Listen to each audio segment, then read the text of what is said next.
If you haven't started using visual crochet charts, listen up. Let's learn how to create this amazing granny square together.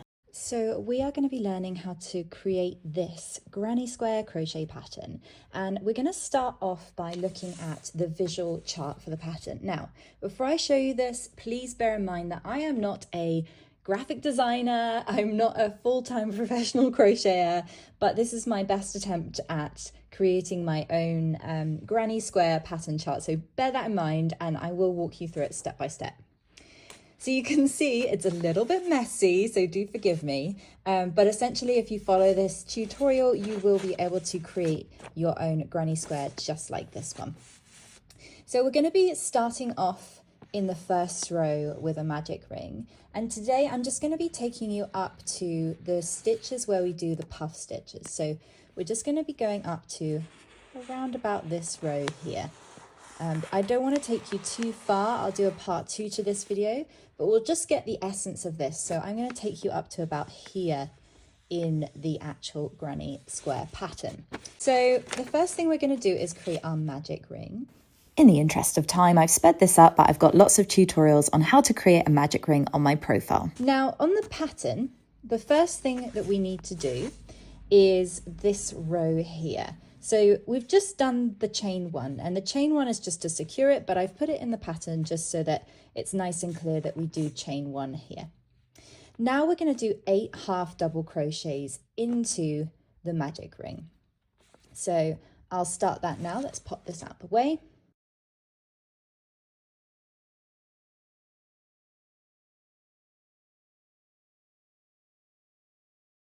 There we go, and number 8.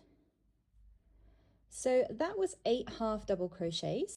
Now what I'm going to do is pull this magic ring tight. So here we go, just pull it tight. It's very satisfactory when you finish off that magic ring and get to pull it tight. Now, when I look at the pattern, you might be thinking, okay, where do we go from here? So we've just done our last half double crochet. We've pulled the ring tight. Where do we go? So we're going up because we are going into the second row. And the first thing in the second row is a slip stitch. So we do a slip stitch into the first half double crochet. So I'll show you that now. And I'm just doing a slip stitch. Might be a little tight, but that's okay. And slip stitch. So now I've pulled that all together and we have a nice ring. Going back to our pattern here, we've done this slip stitch. So the slip stitch symbol is this little dot here. Now we are going up. So now we're going to do a chain again. So the chain is this symbol, this kind of oval symbol. We're doing 2 chains here, and then we're going to move on to a puff stitch. So the puff stitch is this symbol here, and you can see because it's got 3 yarn overs and you're joining it together at the top. So we start off with 2 chains. 1, it's a bit tight because I'm using this cotton yarn, but I've got there 2 chains there. And now we're going to do that puff stitch. And the puff stitch goes into that first stitch. So I've yarned over. I'm now going into that first half double crochet again. That's 1 yarn over, 2 yarn overs, 3 yarn overs. So we do 3 yarn overs for a puff stitch, yarn over again, pull through all the stitches, and then 1 more to secure it. So we've done our first puff stitch. Now we need to do 3 chains and then another puff stitch. And you can see the chains are here. These are these kind of oval symbols. So we'll do 3 chains, 1, 2, 3. And now we're going to do another puff stitch, and all of these stitches go into the same half double crochet from the previous round. And you can see that because this cluster is pointing towards this one from the previous round. So we'll now do another puff stitch into the same area. There's 1 yarn over, 2 yarn overs. There we go.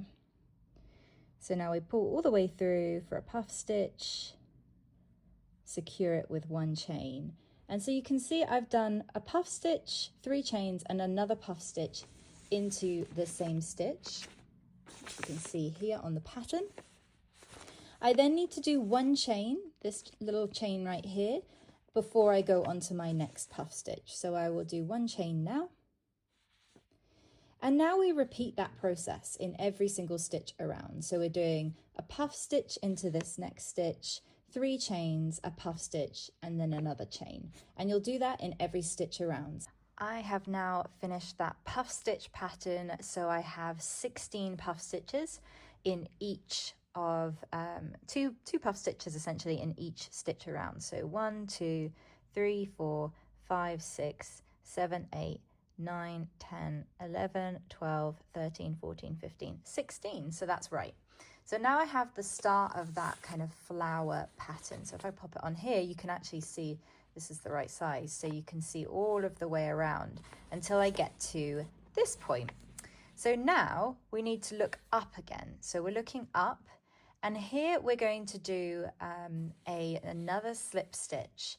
So you can see it just goes through this first gap of the chain space. So there we go, do our slip stitch, and we have finished 2 rows of our granny square. So I'm going to stop here, and the next video we'll be going through the next row and the row after that. So we'll do 2 rows at a time together. And yeah, please let me know how you like this. If you do think I could do anything differently, please just let me know. I'm very open to feedback.